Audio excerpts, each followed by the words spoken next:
And while I was on the phone to him, she stopped breathing. And it was at that point he said, "Don't worry, put down the phone, look after her, and I'll get things sorted for you." It was her birthday on the 21st, she passed away on the 23rd, and it was our 43rd wedding anniversary on the 26th. Some people do, when they lose a family member or a partner or whatever, they do one massive fundraise, and then that's, yeah. I just want to keep doing and helping as much as I can, little bits at a time. No doubt Chris will be extremely proud of what you've done. Yeah. Hello, my name's Charlie, the founder of Livedinsights, and welcome to the Livedinsights podcast. We're going to be having conversations with many different people on many different topics to get their insights, their experiences, their knowledge, their wisdom to help other people. Please tell friends, tell family, tell colleagues, and without further ado, let's crack on with this episode. Hello and welcome to this episode of Livedinsights. Today's guest is Des. Now, a lot of the people watching this might recognise you from hikes and trips that you have done with myself as a mountain coach, and they probably know you in the capacity of, wow, Des is on another hike, he's going on another trip, and you're shortly going to be going out to Nepal on another challenge, expedition.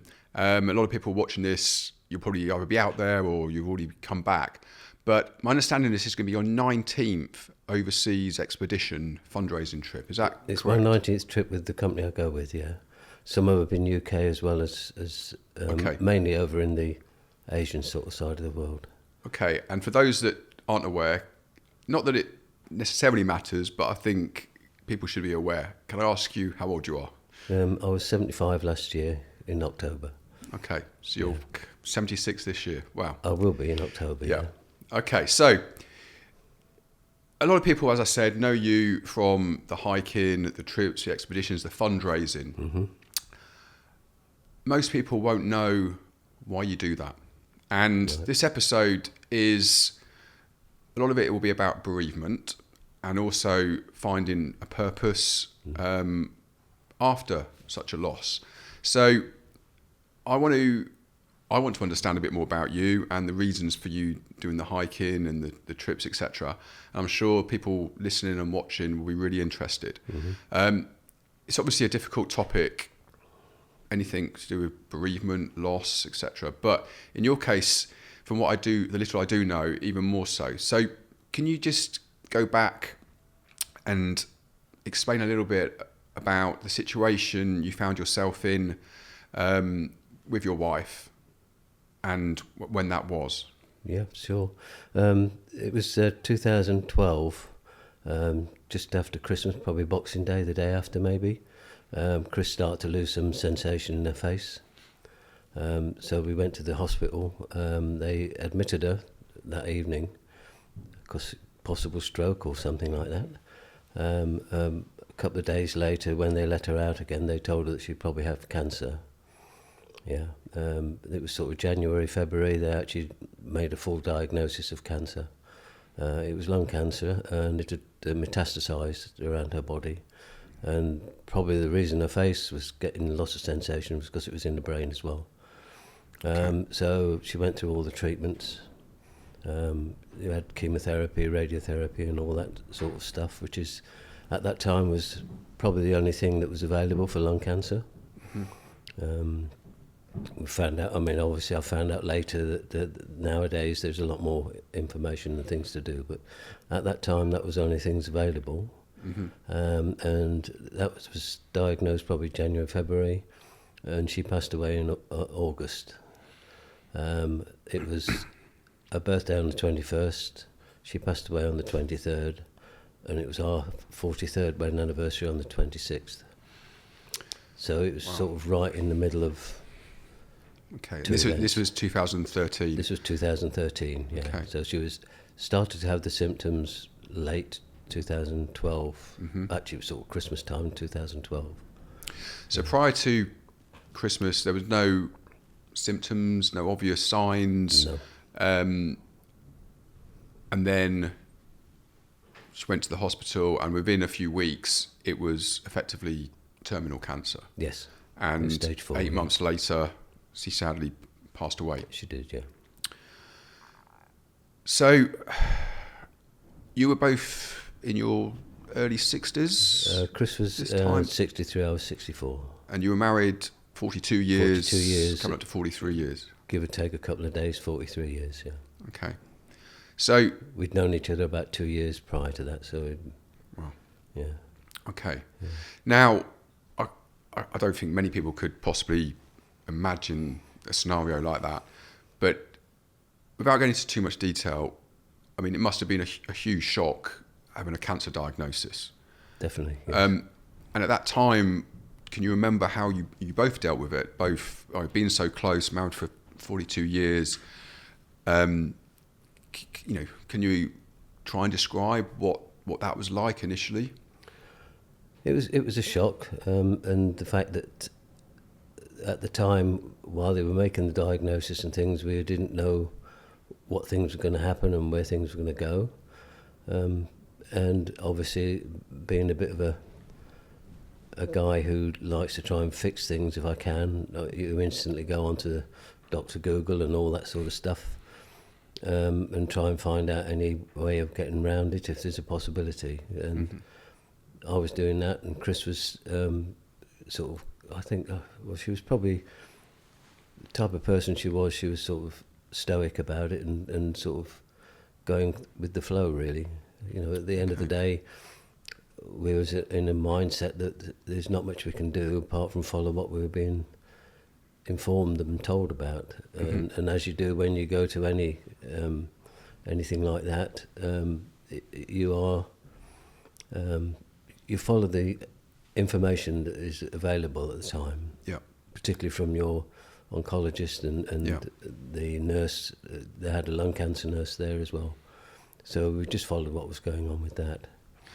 And the actual treatment was, they said we're going to give you this sort of treatment and that amount of treatment.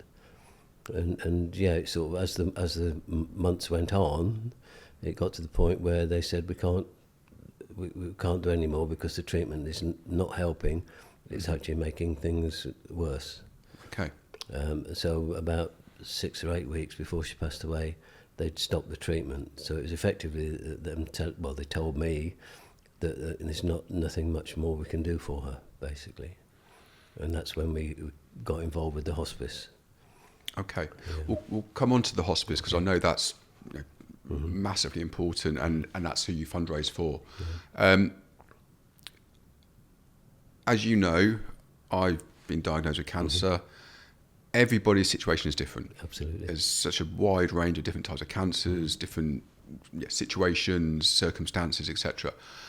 And strangely, when I look back, especially in those first few weeks, there is, on the one hand, things go so quickly that you haven't got time to research or look into things and everything. There's scans, there's biopsies, there's meetings, there's all different things.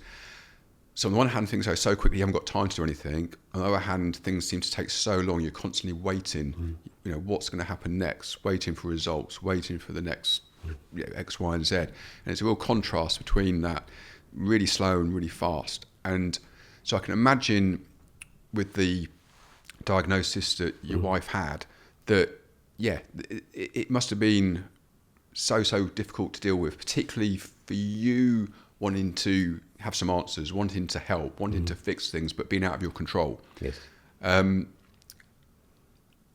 My way of dealing with that at the time was I felt that I didn't have any knowledge around the cancer. I had to just listen to what I was being told. Rightly or wrongly, I kind of have no choice. But then it was a case of what can I control? It took me a while to understand this, but what can I control? What can I do to try and help the situation? So did you find yourself being able to do things that were going to be helpful in that situation? Because for her going through the treatment, she hasn't really got much choice. No. Whereas you probably feel like you've got to do all these different things to try and help. Even though you may not be able to help, So what were you trying to do in this time? Well, like you say at the beginning, you can't take it all in. You can sit in there, and Chris and I was together all the time at all her meetings and things with the oncologists and stuff, and you can't take it all in. And really, you should have a recorder or something so that we can go home and actually listen to it and whatever. But at the time, you don't think of that because you're just going there to find out what treatment you're going to get and all that sort of stuff. Obviously, Chris going through the treatments, she went through those, particularly like the radiotherapy, because it was for the brain, so she had to have a mask and stuff, and she was obviously concerned about that because you sort of fixed down and it's all that. So, but we had a friend, Alison. She came with us on a couple of those situations on the treatments. She liked more support. Okay. Me personally, I was looking for ways of alleviating any symptoms that she was having or whatever, and I went through lots of things as you do. On a practical level, were you working at the time? Did you then take time off? Did you? I'd started back to work because in 2011 I had a condition called Guillain-Barré syndrome, which is it's an autoimmune condition, and effectively it's your body attacking your body. And in that particular instance with Guillain-Barré, it attacks your nervous system, which strips the myelin sheath off your nerves, which is like taking the insulation of an electrical cable. And that means that the signals from up here can't get to parts of your body. And it usually starts at the feet and hands and peripherals. Mine started at my head and worked its way down. It's a different type. It's like the Miller-Fisher syndrome, yeah. Okay.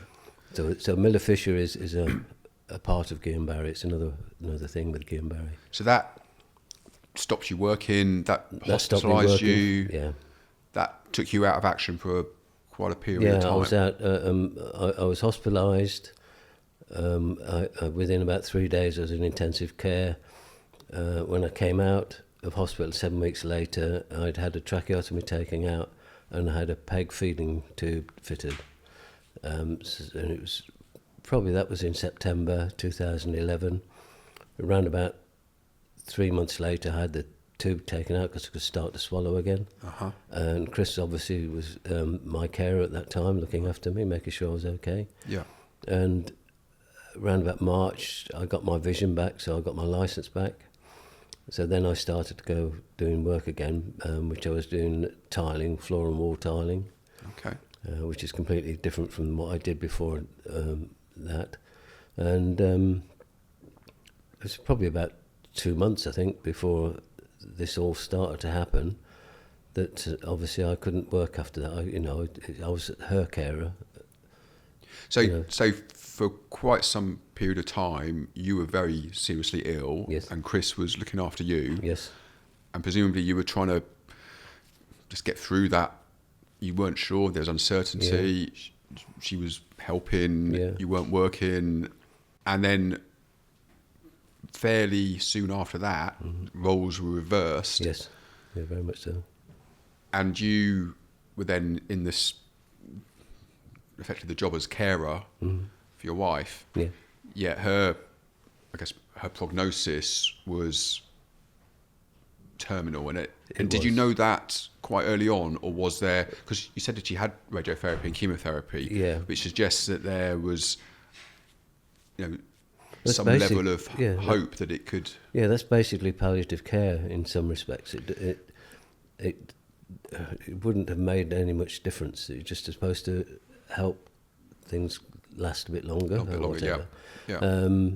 And the fact that they said when she was diagnosed it was stage 4, you're already on that path. The path is not to cure and fix; it's to make things easier and better. Yeah.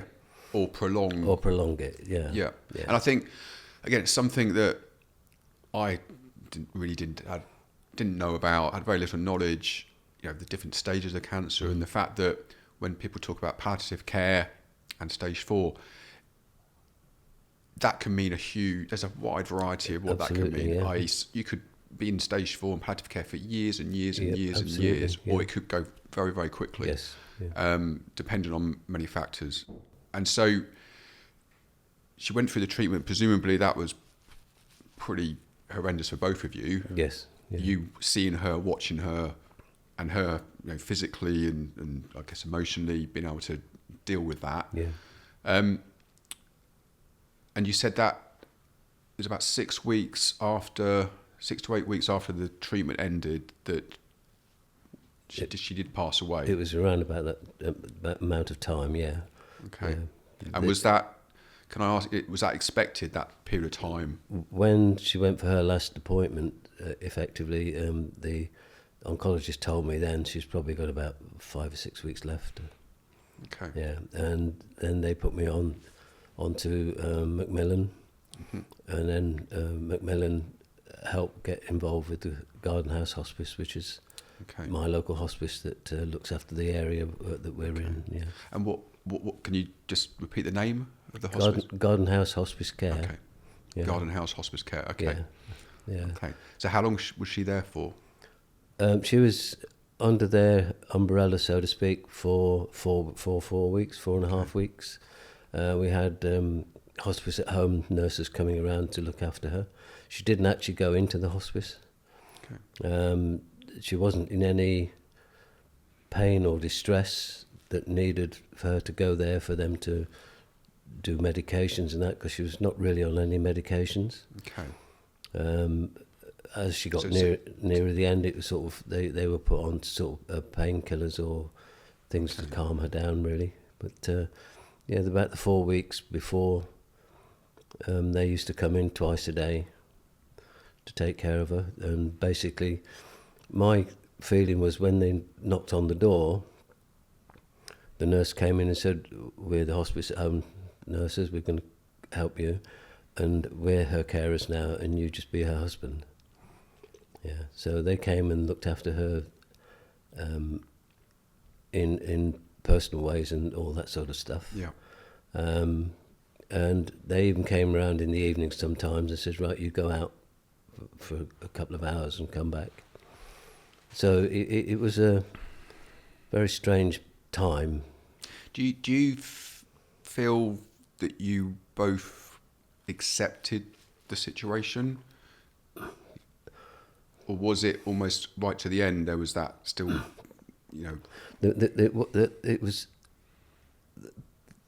when the oncologist told me while Chris was away having checks done that it was terminal and it's only about 5 or 6 weeks. I did say to him, "Don't worry, we'll be back in 3 months. You'll be fine."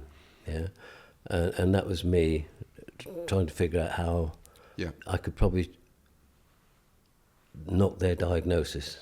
Mm-hmm. Yeah, but obviously it was not possible. Yeah. And with Chris, did you feel she was able to accept it? Well, Chris was a very strong person. She, a lot of friends who know her would tell you that she had a very strong will, strong life, strong way of doing things.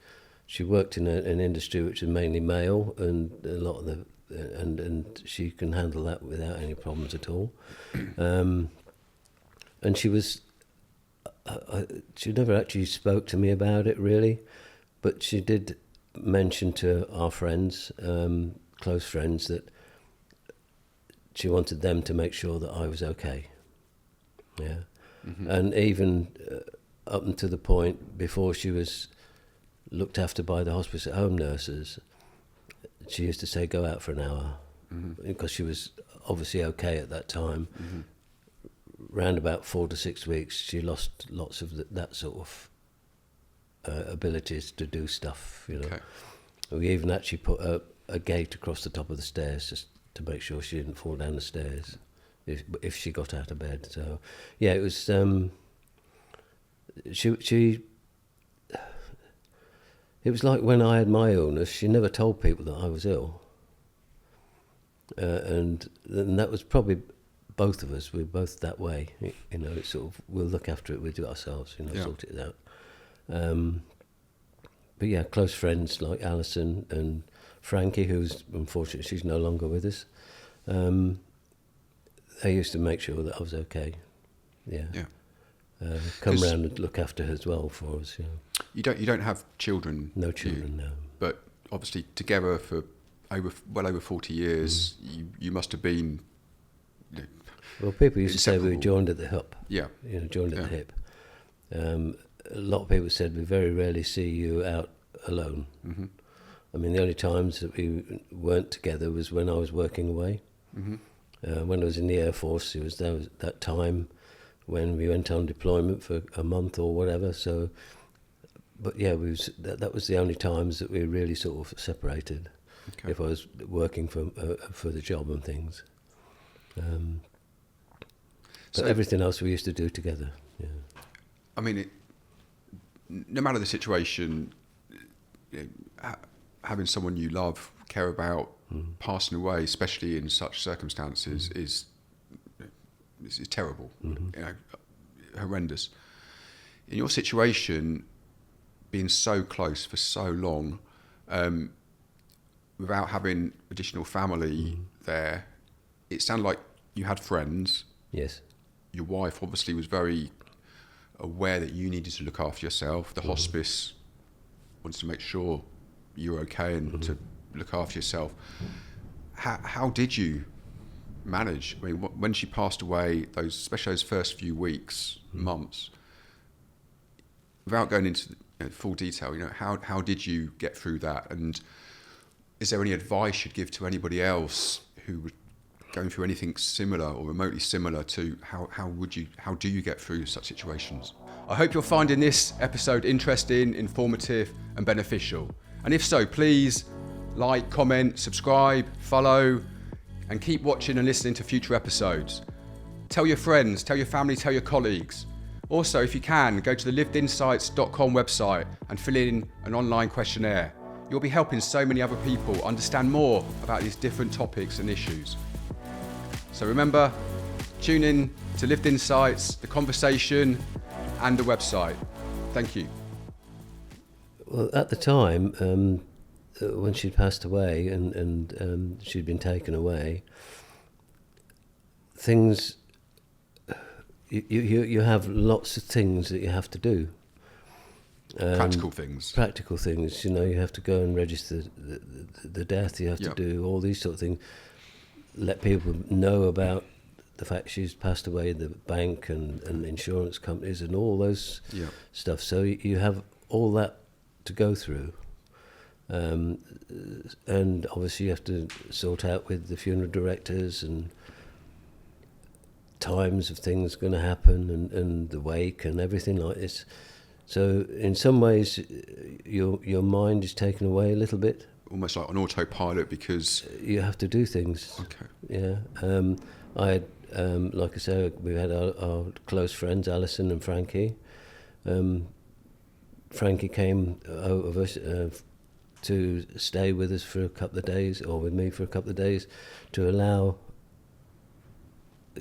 to actually write down what we needed to do, because obviously there's so much to do. Your mind, you've got the fact that your partner's not there anymore, and your mind just it becomes a bit of not a mush, but it goes off in tangents. Mm-hmm. Yeah, and someone there to help. There must be a sense of this isn't happening. This can't be real. Maybe a sense of denial. Yeah. I mean, many years before this, we went to a friend's funeral. And they had a humanist funeral.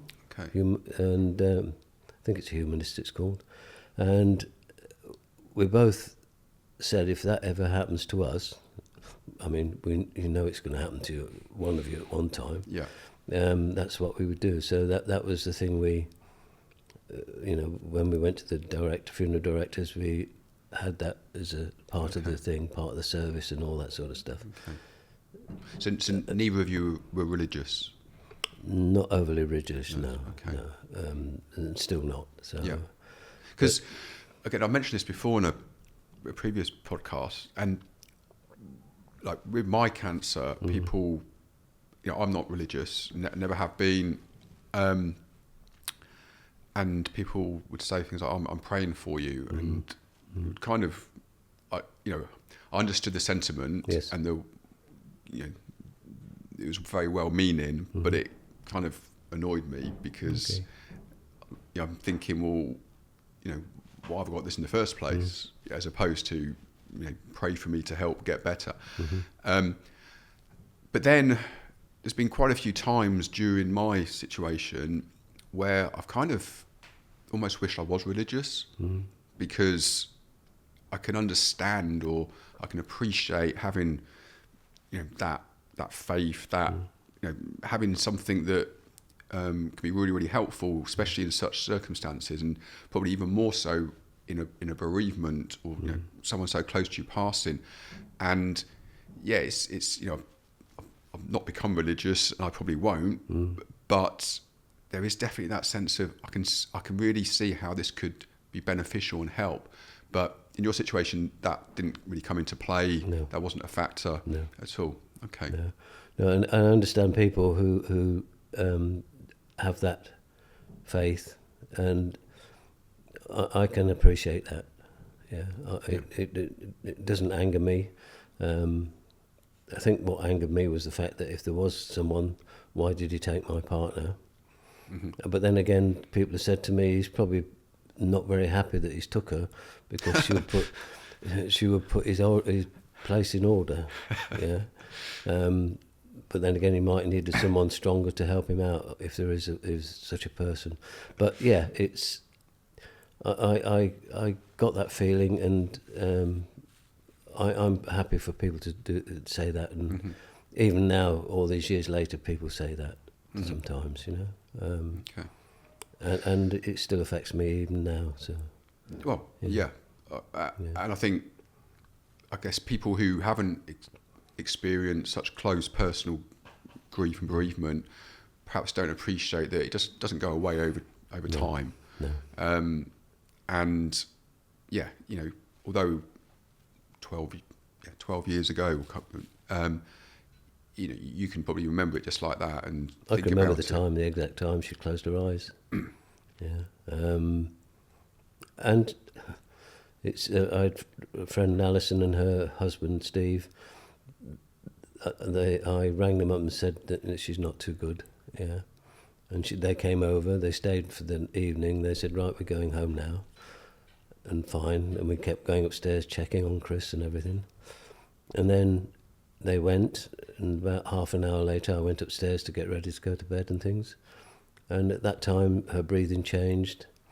I rang the hospice. There's a guy who worked at the hospice at the time. He's left now, a couple of years ago now, but he was a Scottish guy. And I rang him up, and I rang the hospice. He answered the phone, and I've said to people before, his voice was calm, quiet. It was like warm honey. And I explained to him what was happening, and he said, okay, don't worry about it, and things like that. And while I was on the phone to him, she stopped breathing. And it was at that point he said, don't worry, put down the phone, look after her, and I'll get things sorted for you. So I can, exact moment, I can think of that, and that is there all the time. Okay. But it's in here. Yeah, that was the time that I knew that there was nothing more that can be done, really. Okay. Yeah. Now you said in those first few days and weeks, there's lots and lots of practical things that kind of you just have to do.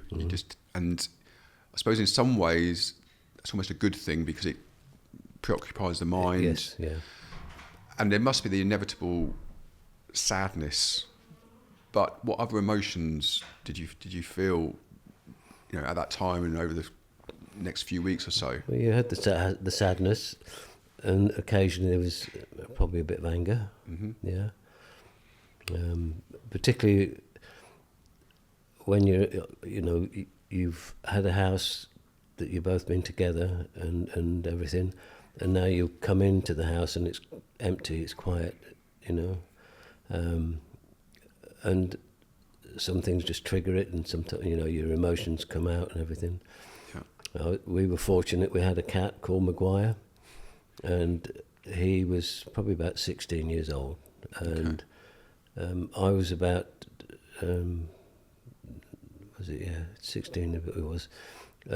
Bless him, he was diabetic, going deaf and partially blind, but walking through the door, he was there. Right. Yeah, and it was that part that was comfortable, and if I sat down, he would sit next to me and things. So, yeah, I had that as comfort rather than family, I suppose. And about a year later, then he passed away, and it was like it all over again. Because animals, you get very close to them, particularly when they're about 16. You've had them all those time. Yeah. So yeah, and then you're back into the opening the door, and it's nobody there. Yeah. The first year is difficult. Did you have? I mean, you mentioned some friends you had, and presumably the hospice. Did they sort of stay in contact, or did you get additional? Yeah, after the help? hospice, after she passed away, the hospice was there. They had bereavement counselling, but I didn't go for that. I just, it didn't seem in my head to be able to talk about it. I went and had a massage, and during that massage, it was like you sort of all the emotions just come out. Okay. Yeah, so it's a different way of bereavement counselling, I suppose. So your whole body becomes relaxed, and all the pent up stuff just comes out. Okay. And I think I had about 5 or 6 sessions of that, and they said if you ever need anything else, come back or whatever. And it was then that friend Alison, I mean, the day after Chris's funeral, we did what was known as the Starlight Walk, which was on a Saturday night, starting around about 8 or 9 o'clock at night, and doing a 10-mile walk and for the hospice, and we raised some money on that for the hospice. And the following year, Steve said, "Do you want to do the Night Rider Challenge cycle ride?" And basically that's when I started to get into sort of doing the fundraising for the hospice. Okay. I didn't really get involved with the hospice at that time. It was probably 2016, I think. Okay. 15, 16. I want to come on to the fundraising and the hiking and the challenges and all that in a few minutes, but in those the first weeks, months, etc., you talked about the massages, you talked about Maguire, the cat, talked about some of the friends. Well, if there's someone else going through similar, what advice would you give to them about their well-being? Because it's so important to look after your own well-being. And in your situation, it would be so easy for you to not look after your well-being, to go downhill rapidly, but you didn't do that. No. So what else did you do, and what advice would you give others in that situation? Chris knew that if it would be a possibility for me to become a hermit, effectively. I'm a bit of a loner in some ways, in the fact that I don't mind my own company, own stuff. Yeah. But like I say, she mentioned to our friends, and they kept up to make sure that I didn't go that way. And again, this thing with but inviting you out to do things, or and the fact that because during the period of Chris going through the treatments and getting nearer the end, and the hospice saying go out, it was like not losing that social network contacts with the people in the friends that you have in my case the local pub. So it was all there, and obviously they knew the situation, and they didn't talk about it, but they didn't sort of, if it came up in conversation, it wasn't sort of don't worry about it, you'll get over it. It'll get better with time and all that sort of stuff. None of them really mentioned that or said that sort of thing. So I think if you've got a network of people and friends, then don't push them away. Try and make sure that you can keep doing what you did prior to whatever. I mean, Chris, like I said, Chris and I were effectively joined at the hip, and everyone said, we'll never see you on your own. And it's the fact that if you keep that network up and keep your friends as just keep close to them. Yeah. Don't try and say, I can't do this anymore, Yeah. can't do that. Because it would be very easy just to sort of back off. Of course. I mean, it's very easy to not look after yourself, to become reclusive, a hermit, to go downhill, etc. And that wasn't the case. But it's also would be very easy for a lot of people to kind of not know what to do, not know what to say. Yeah. Oh, better leave him, or do we mention this? Do we mention that? Or almost go too far. Come on, Des, come out here and come and do this and come and do that. And it's really difficult for everybody involved.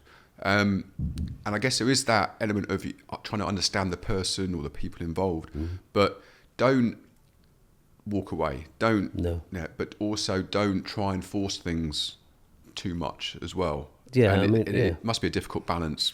Yeah, I mean, and if you're a person who's meeting someone who's close to you, who's lost their partner or husband, wife, or whatever, don't feel that you can't talk about it, particularly if the person brings it up.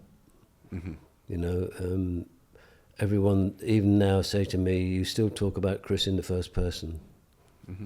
And I always will. There's no reason not to. So that is the thing. You I don't know. Life moves on as everything does, and things start changing or whatever. But that feeling that you had is still there. Yeah. I mentioned the fact that you compartmentalize it. Yeah. It's a word I can never really say that. You actually put it away into a little box. Yeah. Yeah, and then you try and move on to do things on your own. Yeah, I mean when after Chris passed away, I started doing cycling, and I bought a camera. I started to do photography. I was trying to get my head round doing something. Do you feel you deliberately tried to find things to do, Yes. or did it? So you made a conscious effort of right. I need to find something to give me a focus, to give me something positive, to channel my energy or my time, and so you did. Okay, so that was more instinctive. I think so. Yeah, I mean, I'm a practical sort of guy anyway. Always have been, and I'll find something to fix or to do. I mean, like I was mentioning about trying to fix Chris, it's just in my nature, and I'll just carry on trying to do something to stop the boredom, stop the fact that you can, you get out and go and do some photography somewhere, and then come home and then edit it and do all those sort of things. Yeah. Rather than sit at home and watch the TV or sit, and become a couch potato as such. It would have been easy to do that. It was so easy to do that. But I think so. We'll move on to the hiking, the fundraising, the physical activities, etc. Because, as you've just said, it would be easy, and I've mentioned it, and completely understandable if you'd have just gone downhill yourself, and chances are you wouldn't be here today. Yeah. But you mentioned you got into the cycling, you did some walks very early on with the hospice. We did the Starlight Walk, which is a walk they do every year, and it's basically a walk overnight. Okay. And there used to be 2 sessions, a 6 mile and a 10 mile walk. Alison's, myself and Steve, we did the 10 mile walk, and neither of us had done any walking at all. Well, I was going to ask you, were you? No. You didn't do walking, hiking, and that No. previously? Okay, No. so it's really just the last 10 years. Yeah, but it's only walking. See, walking is easy. 10 miles is not. Yeah, walking around the shops and walking at home and things is easy, but to actually walk the 10 miles without having doing anything else, Yeah. you suddenly realise you have muscles you didn't know you had, and all three of us, when we got back to the finished point, it took us a lot longer to get to the car park than it did from the car park to the start point. And the next day, we were, all three of us were sort of suffering. Okay. And so, yeah, walking was, it was not something we'd done, or I hadn't done for a long time. And yeah, so that was the first part of the walking. And like I was saying, I took up the cycling mainly because Steve mentioned raising some money for the hospice and do the Night Rider Challenge around London. Okay. I'm not even sure if they still do that now, but basically that is starting around about 11 o'clock at night. And the one we did was like a figure of 8 from Alexandra Palace into central London, out the other side, Crystal Palace, and back in again, and back out to Alexandra Palace. It was a 100k cycle ride. And he said, shall we do that? And I said, what is it? I said, yeah, okay, I better buy a bike. So you hadn't done any cycling before, and this was 100k? Not massively, no. Well, you said you felt the walking was difficult doing 10 miles. If Yeah. you haven't cycled before, 100k, Yeah. that's... I had a bike, but I didn't use it much. Okay. And yeah, so I thought I'd have to buy a better bike, yeah. And that was in a March, and the actual ride was in June, July, I think it was. So I had about 3 months to get ready to do it. And I used to do cycling around my area and feeling really tired, and you know, legs ache and bum sore, all that sort of stuff. And I thought, this is going to be hard work. And I bought myself a Garmin to actually measure the distances I was doing. And the distance I was doing, I had to multiply that by 10. Yeah, because I thought the distance I was doing was enough, but no. So, yeah, it was. I was out nearly every day doing some cycling and getting fitter. I wasn't walking or hiking at that time. It was just the cycling. Okay. Yeah. So you did some cycling challenges, and then you got into the hiking. Yeah, I did cycling. You still do cycling, don't you? Because I've seen you occasionally, not much. Yeah, Yeah, okay. not as much. Yeah, Okay. yeah. I've still got a bike, and I make sure the tyres are pumped up. But yeah, yeah. But I noticed when I did the last ride I've done, my legs were okay, my body was okay, just a sore bum. But that happens because you're not acclimatised to the seat, basically. Yeah. But Okay. yeah, I can do a bit of cycling if I needed to. But the hiking, the cycling, the first fundraising I did was a road trip from UK to the Palmy Highway with 2 friends, which was 5-6 weeks, 7,000 miles, 13 countries. Wow. And we raised money for 2 different charities on that thing. And that sort of gave me the idea of doing stuff away from UK as such.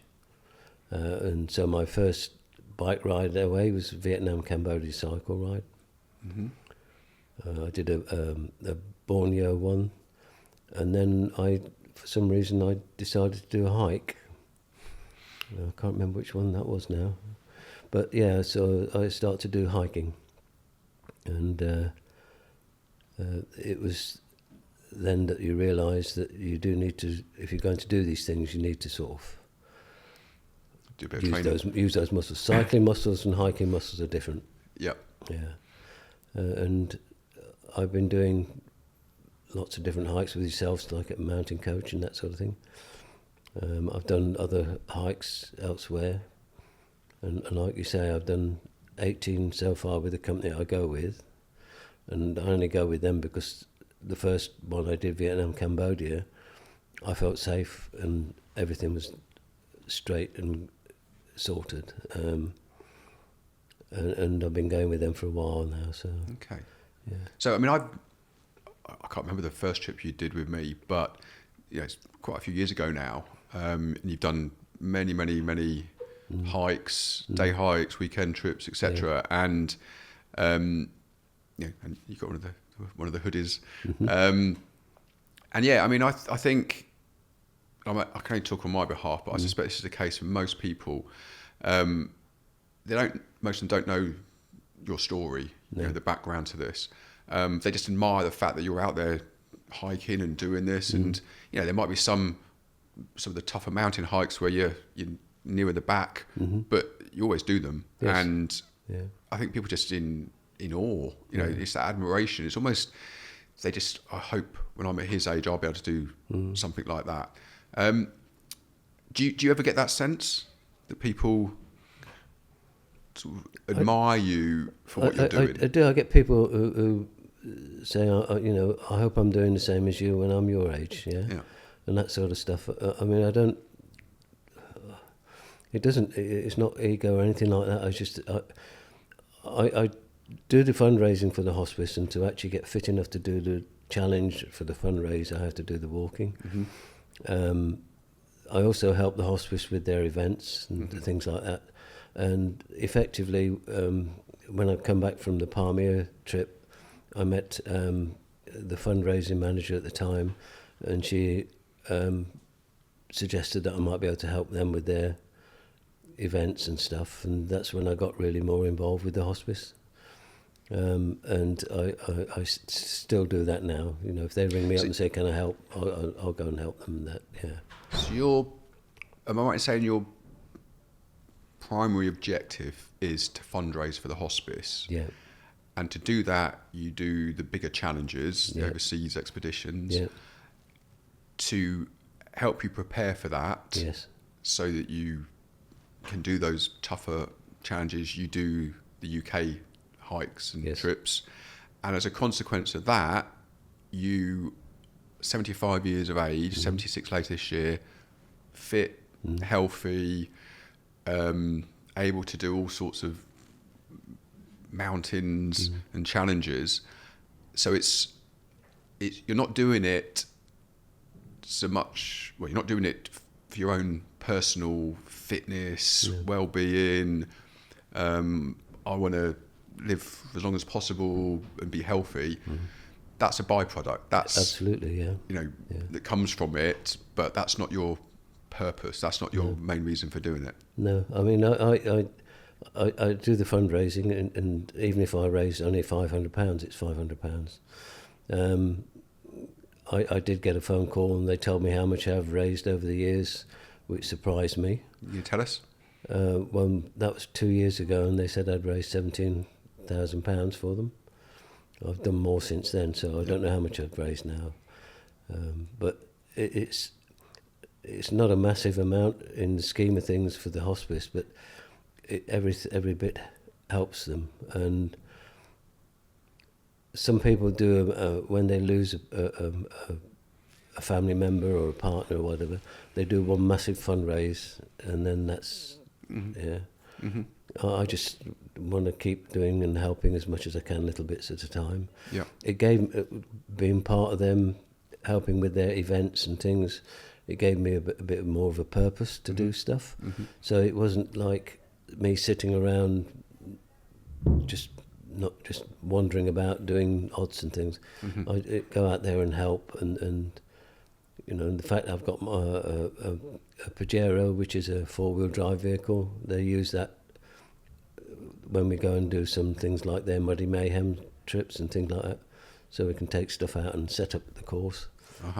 So there's all those little things, and it gives you a sense of purpose. And I want to thank Lisa, who was the fundraising manager, who actually rang me up and said, "Could you help us with our Muddy Mayhem for a couple of hours?" And it turned out to be 3 days. So it was setting things up, and it was then that I got more involved with the hospice shortly after that.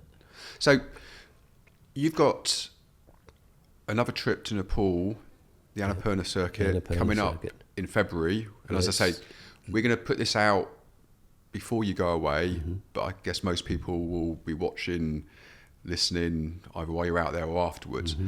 So we want you to raise as much money as possible. We want people to donate. Is there a fundraising page? Yeah, I've got a Just Giving page Okay. been set up for it, and it's I think it's Des Waterfall and it's Annapurna. Okay. Yeah. So it's not. Yeah. So for anyone listening or watching, Des Waterfall, great name. Just Giving. We'll put it in the comments. We'll put it out on social media.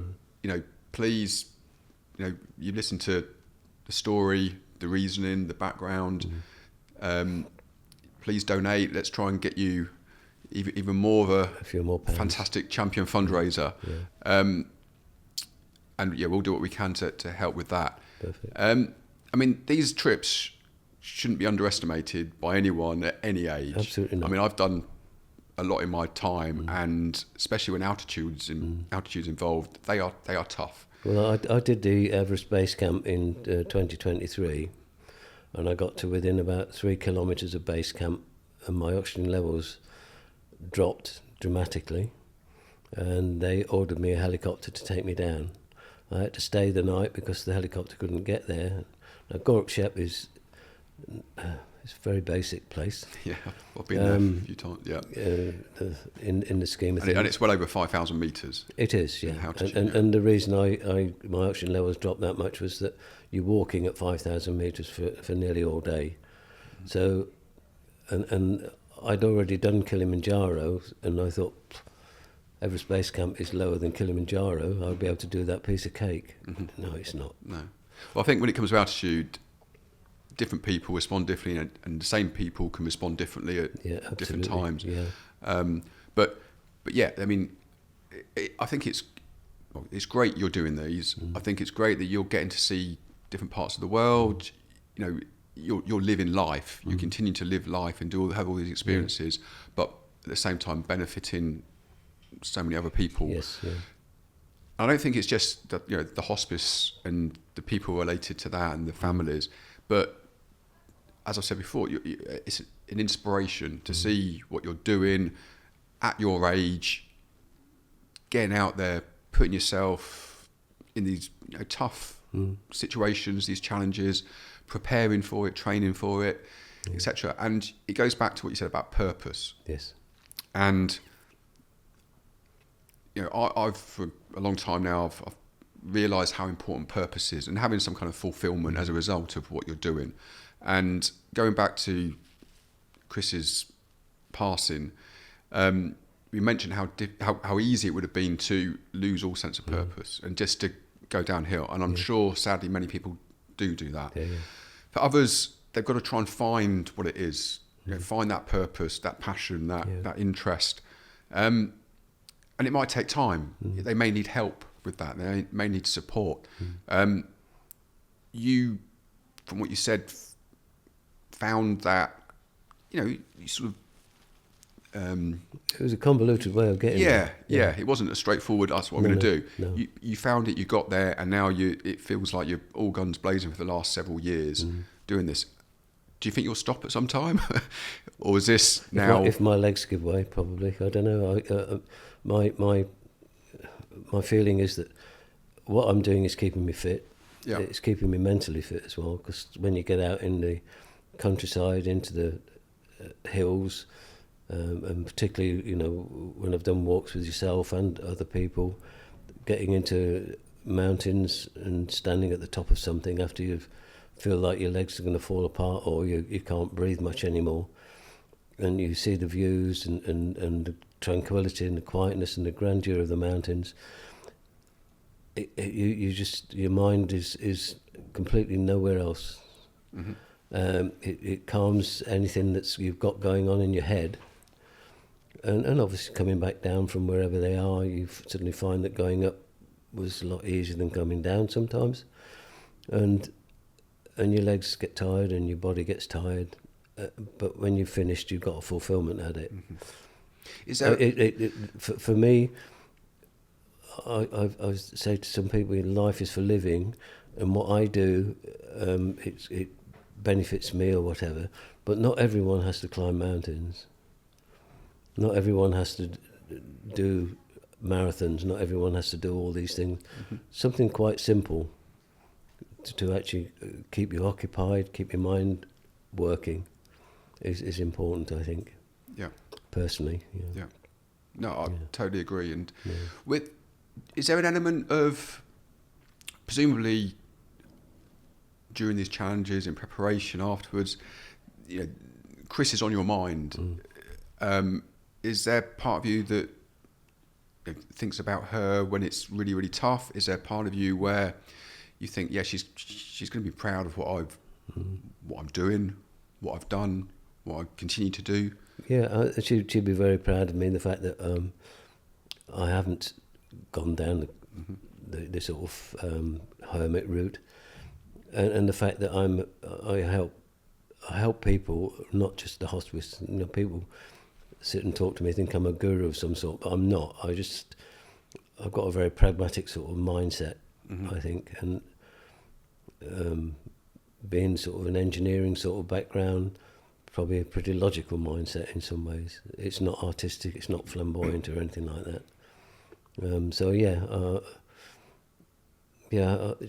She'd be very proud of me, I think. Yeah, I'm sure. Yeah, and I think she was a person who, when I was trying to change jobs, I was the one prevaricating about changing a job. She was the one who said to me, if it doesn't work out, get another one, effectively. And the way she put it across and how it all worked, that's how I moved to a job. I was in that job for 27 years, left that one, started doing tiling and things like that. So yeah, I'm the person I am because I met Chris. Yeah, the person I was before I met Chris, not much different in the fact of logical engineering background and all that sort of stuff. But Chris and we sort of complemented each other. She was completely different to me, and she helped me all the way through our relationship, and I helped her as well in many ways. So yeah, it was a what's the word? It was I don't know, each of us assisted each other in the way. Complemented each other. Complemented, that's the word, yeah. And when we found out we couldn't have children, it was like, okay, we can't have children. We got even closer than what we were then. So, and that was short about 6 years after we'd got married. We started to look to try and get children. So, yeah, I think we were a bit of an odd couple in some ways, but yeah, it's each of us complemented each other in different ways. And yeah, she would be happy how I've turned out at the end of all this, and keeping fit, keeping mentally healthy, and if I can help people, I will. But I think anybody watching or listening to this, whether they never knew you beforehand or whether they knew you from the hiking, would have obviously got the background, the reason, the purpose, all of that, and would be, if they thought you were an inspiration with the hiking, I think it goes a lot deeper than that.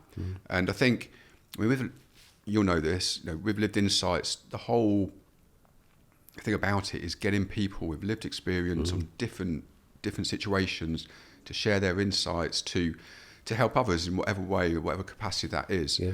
And I think it's fairly obvious that the more life experiences you've had, which tend to go, with age, the older you are, you're going to have more life experiences. Then the more knowledge, the more wisdom, the more insights you have. And I think in today's society, we perhaps don't listen enough to the older generation, the people with those experiences, that wisdom. And I think my personal view is that we should be listening more. They've got, they've been through this, they've been through that. We shouldn't just they're old, they can, just put on the shelf. And you're, living proof of someone who's doing fantastic things. I'm sure you're going to keep going and going and going. And so many people can learn so much from what you've done and what you're doing. So thank you so much for your time. I just want to leave something finally on this. You filled in one of the questionnaires, and I'd encourage anyone to go and have a look at the website, the Livedinsights.com website. Fill in a questionnaire if there's a topic applicable to you, and share your insights, your experiences. But go and have a look at the results and insights as well. And on the last question, your answer, you said a quote, and it's find a purpose and live your life to its fullest where possible. And Absolutely. I think, yeah, I totally agree. You're living proof of living life when it could be so easy to not do that. What you've achieved, who you've inspired, the money you've raised. Have a fantastic time in Nepal. I hope the altitude isn't an issue. Can't wait to hear all about it. Please help fundraise, make a donation if you can. And yeah, I just want to say thank you. I look forward to seeing you on lots and lots more hikes and trips. Yep. And thank you so much for this. No, thank you for letting me get it out there. I think that's the important thing. Get people to understand that, okay, you lose your best friend, partner, soulmate, all those words. But they would be happy if you did something, a purpose. And no doubt Chris will be extremely proud of what Absolutely, you've done. Yeah. Thank you very much. Thanks. You're welcome.